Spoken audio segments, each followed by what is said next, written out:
The Australian Financial Review. The government's super tax change has been hugely divisive. Jim Chalmers insists it's prudent policy that affects only the richest Australians. This is a change which is modest and it makes a meaningful difference to the budget. Opponents say it's confusing, unfair, and will eventually capture those in their early 20s, just starting out in the workforce today. After a resounding election victory, Labor, together with the Greens, has the numbers to get the change through Parliament, and those Australians with large super balances are already preparing. But ahead of the vote, critics are becoming louder, warning there may be more taxes on wealth to come. The reality is that we do have a problem in our tax system. There is an over-reliance on income taxes, and young people pay a very great proportion of the taxes, and that problem's going to get more acute. Welcome to The Fin. I'm Lisa Murray. Today, wealth editor Joanna Mather and reporter Michelle Bowes on how the new tax will work, why it's so controversial, and what people are doing to get ready for it. It's Thursday, June 5.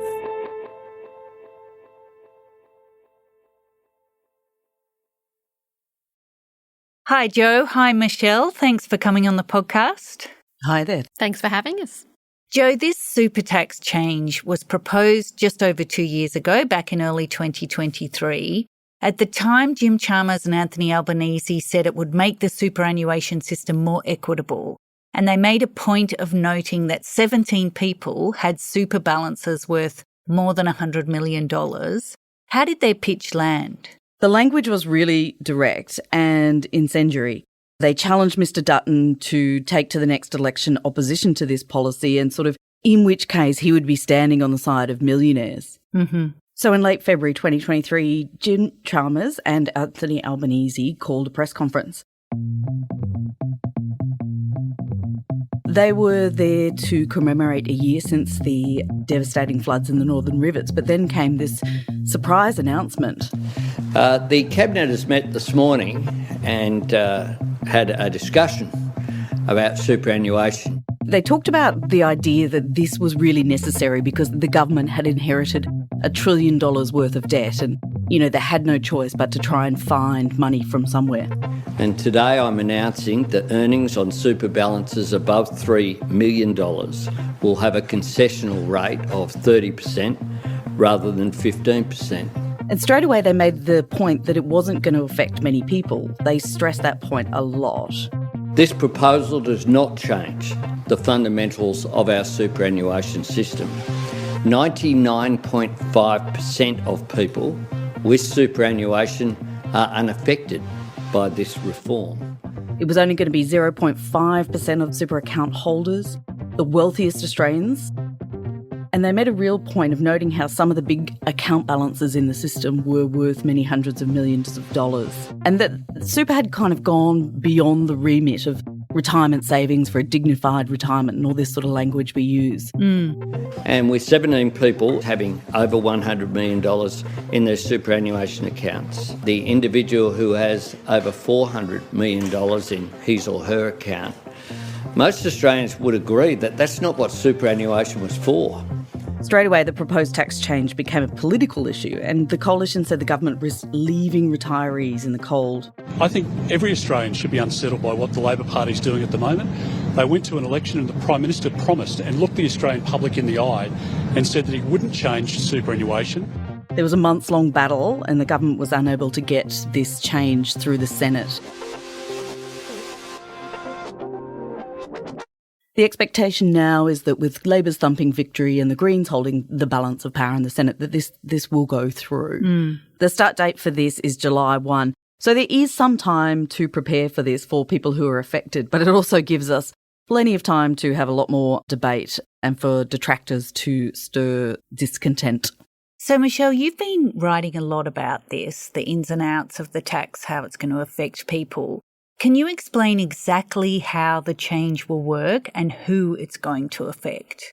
Sure, Lisa. Well, it's effectively a plan to increase the tax on the earnings of super balances above $3 million from 15% to 30%. Mm-hmm. But for many people, there's an actual misconception about how that will work because it's not a flat tax rate. So, for example, if your balance was $3.2 million, the amount above $3 million is that $200,000.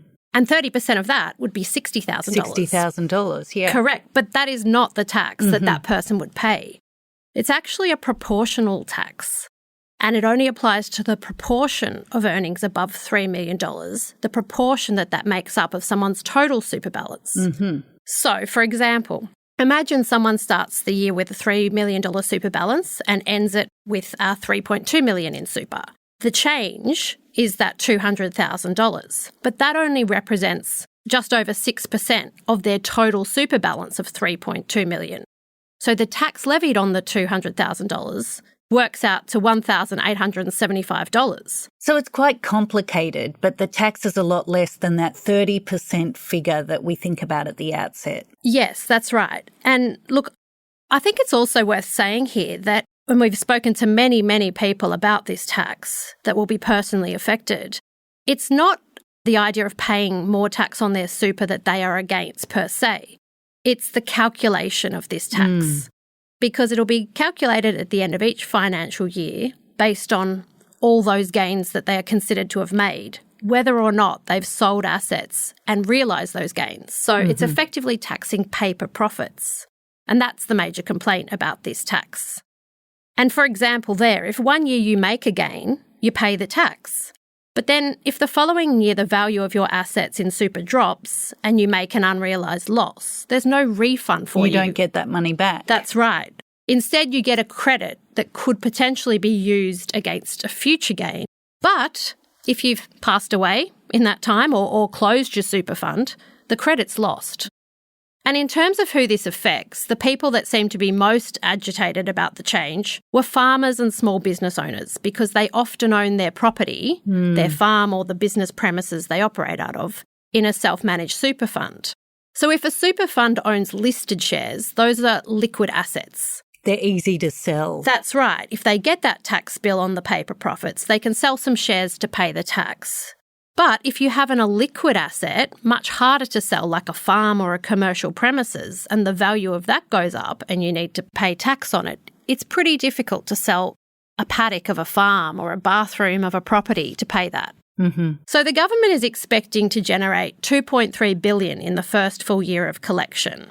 And of course, we know Chalmers keeps saying it's only going to affect 80,000 people or 0.5% of taxpayers at first. But then we get to the other major criticism of this plan is that the $3 million threshold isn't indexed.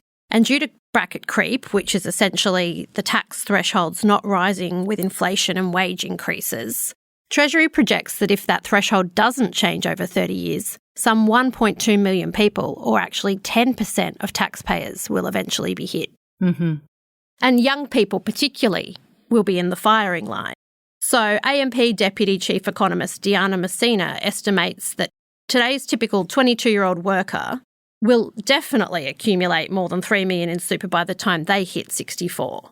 And that's only if they ever earn the average wage. That's just due to wage inflation and the power of compound interest in super. So, Jo, Michelle's picked up there on the two main contentious issues with this tax. One is that it's not indexed, which means the threshold for the tax, that $3 million, doesn't rise in line with inflation. So it captures more and more people every year. And as Michelle said, it will eventually capture young people who've started paying super today. And the other big criticism is that it includes unrealised gains. So where's most of the opposition coming from? Yeah, so as Michelle said, the farmers aren't happy. It's estimated that about 3,500 farms will be affected. When the government announced this measure, it did give those sort of figures about who would be affected, but it's been silent since. So there's been sort of quite a bit of speculation or modelling that's filled the void. So there's also SMSFs who are obviously vocal critics. Some of them own residential property that may have appreciated significantly. They might own commercial property. They might also have invested in sort of private companies or startup businesses whereby the shares have grown significantly over time. there's sort of these lumpy unlisted assets. They're the people who will be affected. Of course, the newly elected Tim Wilson and funds manager Jeff Wilson, who runs money on for retirees, have leapt in and started a campaign to sort of get rid of this proposal, as they did for the franking credits in the 2019 election. So they're going to be pretty noisy going forward. There's opposition from tax purists who argue that it's bad policy. We don't tax unrealised gains anywhere else. Why should we do this here? Of course, there are others who point out that the income tax scales aren't indexed either. Paul Keating, the father of superannuation, is apparently a critic of the proposal, or let's just say the unrealised gains and the indexation issues. And Keating is obviously a mentor to Jim Chalmers, so it'll be interesting if his criticisms have any influence on the Treasurer. Yeah, Jim Chalmers will definitely be sensitive to what Paul Keating has to say. Michelle, you've been talking to financial advisors and investors about the change. How are people starting to prepare? Are they trying to get around this change before it's even been introduced? Well, as one financial advisor put it to me, he's advising clients to be alert but not alarmed. So what he was sort of alluding to there is they're definitely modelling scenarios. They're definitely looking at their options and what it might mean for their clients' tax bills. But until this law actually passes, they're not taking action just yet. If they do decide that they do need to take action, there are several strategies that we hear that people are looking at. So for some, that might mean bringing forward inheritances by gifting money to kids or even grandkids. Because gifts are tax-free. That's right. And that would help them lower their super balances below $3 million. Or another option would be taking some money out of super and putting it into other structures they may have, like a family trust or an investment company. However, there would be a capital gains tax payable in the moving of that money. So for some people, the modelling might show that they're just better off leaving it in super and paying the tax. Of course, another way to lower the balance could be to split super with a spouse if your spouse has a much lower balance than $3 million. So there's that option. I think the ones that are really stuck, though, are the people that are younger than 60 who haven't reached preservation age yet and they can't withdraw any money from super. So they're much more limited in what they can do to adjust their balance, and their best option is probably to change the asset mix in super, looking to hold more liquid, lower growth assets inside super, like bonds, like larger amounts of cash, or even dividend-paying blue-chip shares that don't move too much in value, and owning those higher growth assets outside of super. So that's things like property, cryptocurrency, or any speculative shares, because they obviously have a bit more price volatility. Of course, there are some potentially what might be considered anyway slightly dodgy strategies that might be a focus for the ATO, such as people moving money offshore or seeking more conservative valuations for unlisted assets such as property. And the ATO is putting wealthy families on notice that it will be watching what they're doing in preparation for this tax going forward. But ultimately, Lisa, all of those scheming about what they're going to do in response to this tax might actually be missing the bigger picture here, because government debt isn't getting any smaller. There's more and more speculation building that there will be other taxes introduced on wealth by this government. Historically, Australia's relied largely on income tax revenue to fund the budget. But there's a bit of a push away from that, and it looks like the wealthy could be in the crosshairs.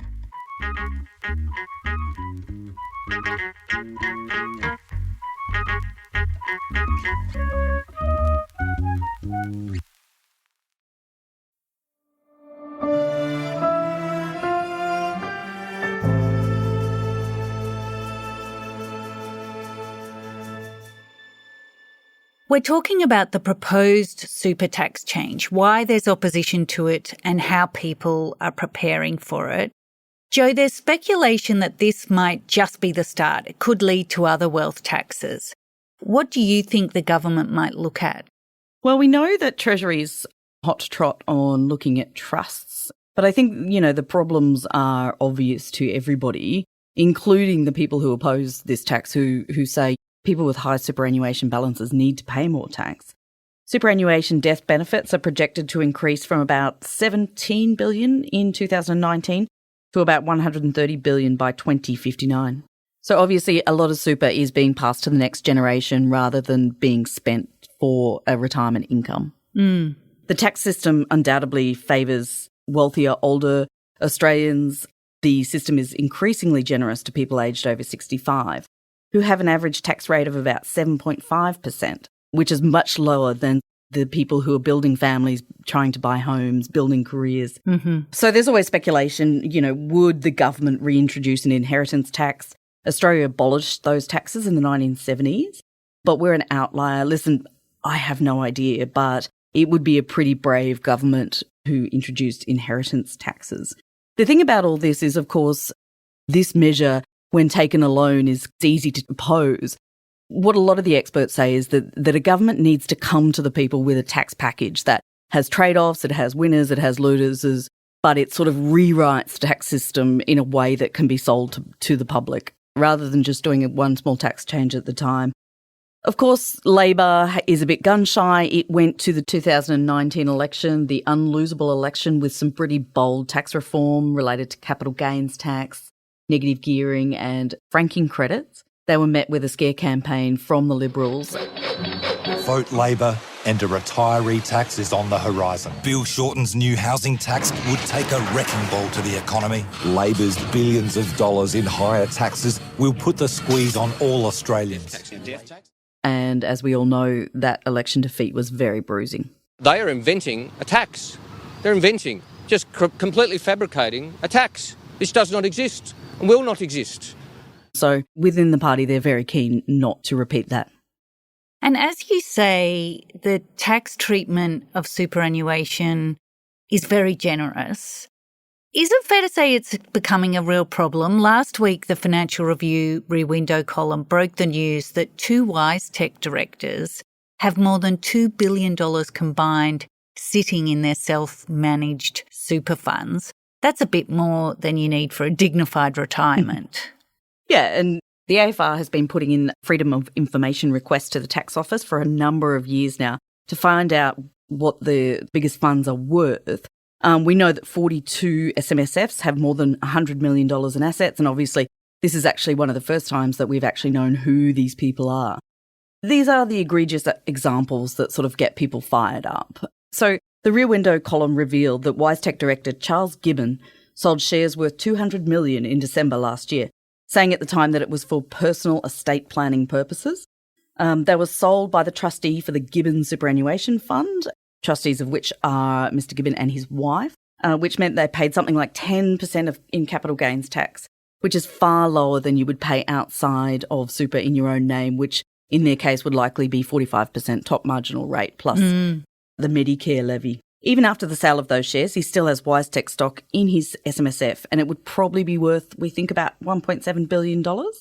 And then to compound sort of the situation, another WiseTech director, Michael Gregg, we found had shares worth $568 million. So these were the kinds of examples that really people get fired up about. I guess both directors have been with WiseTech and invested in WiseTech from early on. So, and that's what people do. They have the shares in their fund before it IPOs, and then you get that huge escalation. But it still is a pretty strong example of super funds that have built up too much in assets.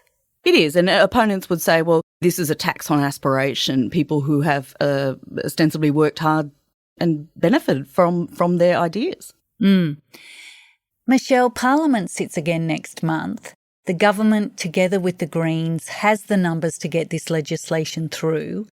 Do you think it'll be passed in its current form, or do you think the government might be forced to make changes either in response to the criticism or any demands from the Greens?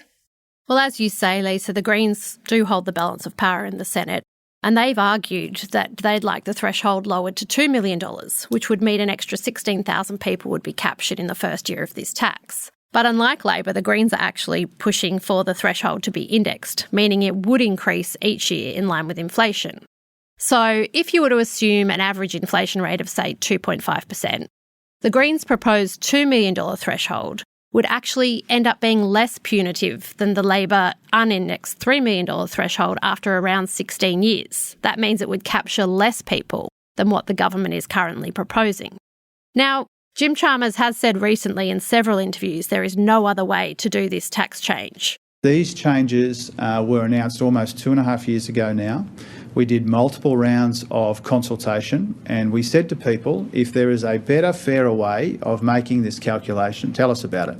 He has noted that the government did do 3 rounds of consultation, although if you speak to those in the industry, they say that they were pretty short rounds of consultation and his mind was already made up. Chalmers has said that taxing unrealised gains is just the simplest and best way to go about this. The unrealised gains calculation was recommended to us by Treasury. We provided years of opportunities for people to suggest different ways to calculate that liability, and nobody has been able to come up with one. He's also defended his decision not to index that $3 million threshold. He says there's many instances in the tax system, and one is income tax rates, where thresholds are not indexed. And from time to time, the government can then take a decision to raise those thresholds. There are still a few weeks until Parliament comes back after the election and the new Parliament begins. So whether Chalmers holds firm is probably going to depend to some extent on how much pressure he comes under and whether the Greens are willing to trade away any demands on this tax concession that they might have for sweeteners when it comes to other policies. Finally, a question for both of you. Tax concessions on super are generous. Are they too generous? And what's the best way to improve the system? So for my part, Lisa, yeah, I think the tax concessions on super are probably too generous. And some 30 years after compulsory super began, tax reform probably is necessary because, as we've said several times here, people hoarding hundreds of millions of dollars in their super is not what the system was intended for.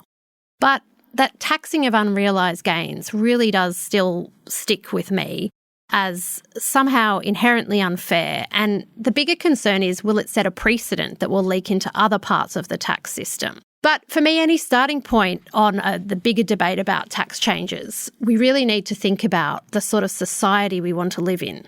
Because there's no doubt that inequality, both between the generations and even within the haves and have-nots in each generation, has grown considerably in recent years. And unless that's addressed somehow, it does threaten to tear apart the very nature of what we consider Australian values, I think, in our Australian society. We've talked about the generosity of our retirement system for a long time. And back in the tax white paper process, there were a lot of submissions from a lot of people, very smart people, talking about how to make things more equitable. One of them was around making our superannuation tax concessions progressive, just like the income tax scale. Back then, Chris Richardson was with Deloitte Economics, and he talked about sort of making the scales more progressive or making superannuation taxes more progressive by taking one's marginal rate and taking 15% off that. So there were all these kind of options that were put forward that are probably worth re-canvassing. The reality is that we do have a problem in our tax system. There is an over-reliance on income taxes, and young people pay a very great proportion of the taxes, while retirees can live 10, 20, maybe 30 years in retirement, virtually tax-free, and that problem's going to get more acute. Now, 2019 was a very nasty experience for Labor, and I am hopeful that they will, or somebody will bring another package to the Australian people, one that will make our tax base more sustainable, it will make things fairer, but that it will be a very, very brave party that does that. Thanks, Jo. Thanks, Michelle. Thank you. Thanks, Lisa.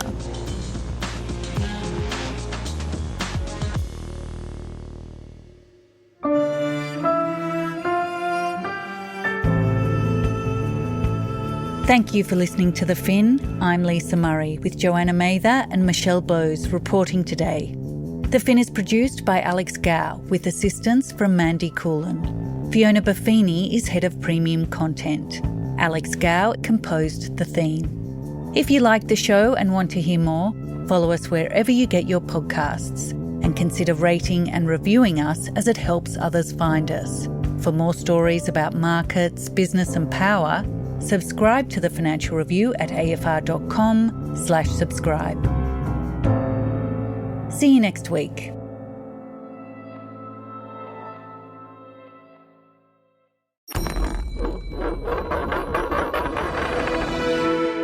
The Australian Financial Review.